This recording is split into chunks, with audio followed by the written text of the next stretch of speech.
បាទសូមស្វាគមន៍មកកាន់វីដេអូបន្តទៀតវីដេអូថ្មីដែលជាប្រភេទតិចមួយដើម្បីធ្វើការដោះស្រាយរាល់បញ្ហានៅពេលដែលប្រិយមិត្តទាំងអស់គ្នាជួបផ្ទាល់ជាមួយនឹងបញ្ហាដែលយើងមិនអាចតម្លើង Windows ដោយវាចេញ message មួយថា Windows cannot install on this drive 0 partition 1 ឧទាហរណ៍នៅក្នុងដូចនៅក្នុងរូបចឹងនៅក្នុងនេះខ្ញុំមាន2ដំណោះស្រាយដំណោះស្រាយទី1គឺជាការដែលយើងចូលទៅក្នុងការដូរboot setup ដែលវាមានសុវត្ថិភាពក្នុងករណីមួយថាយើងចង់រក្សា data របស់យើងអញ្ចឹងវិធីងាយៗទៅយើងចូលទៅមើលនៅក្នុង BIOS ក្រៅលោក BIOS របស់យើងនឹងវាអត់ support នៅពេលដែលយើង select យក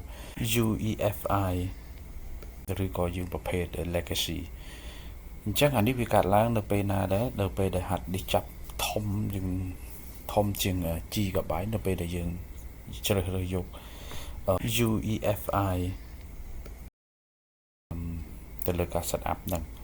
អញ្ចឹងយើងអត់មានបញ្ហាទេយើងអាចចូលទៅ enable វាចោលទៅហើយបន្ទាប់មកយើងអាច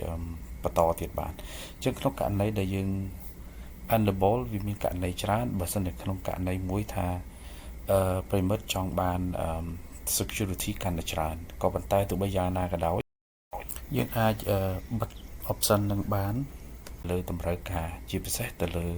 application ណាមួយឬក៏ Windows ណាមួយដែលវាមិន compatible ជាមួយនឹង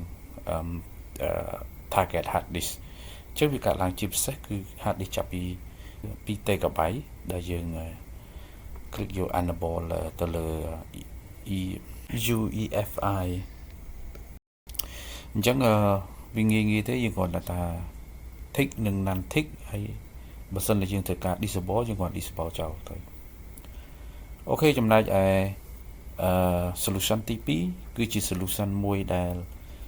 បើសិនជាយើងជ្រើសរើសតាមផ្លូវហ្នឹងគឺយើងប្រឈមមុខជាមួយនឹងការបាត់បង់រតនន័យអញ្ចឹងងាយទេនៅពេលដែលយើងតម្លើងមកដល់ step ទី1តម្លើង Windows យើងជ្រើសរើស shift បូកជាមួយនឹង F10 ហើយវានឹងចេញផ្ទាំង command prompt អញ្ចឹងយើងត្រូវការប្រើ command 3 4ដើម្បីធ្វើការ convert ដើម្បីឲ្យ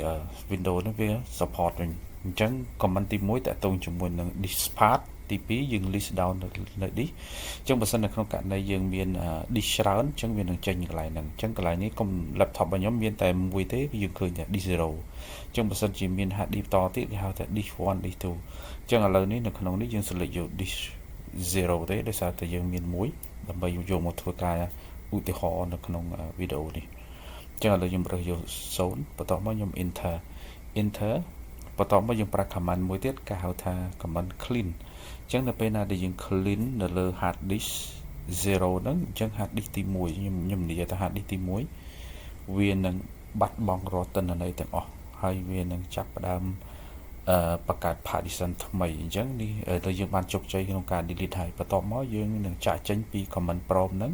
ហើយយើងត្រឡប់ថយក្រោយនៅការដែល step ដែលយើងតម្លើង Windows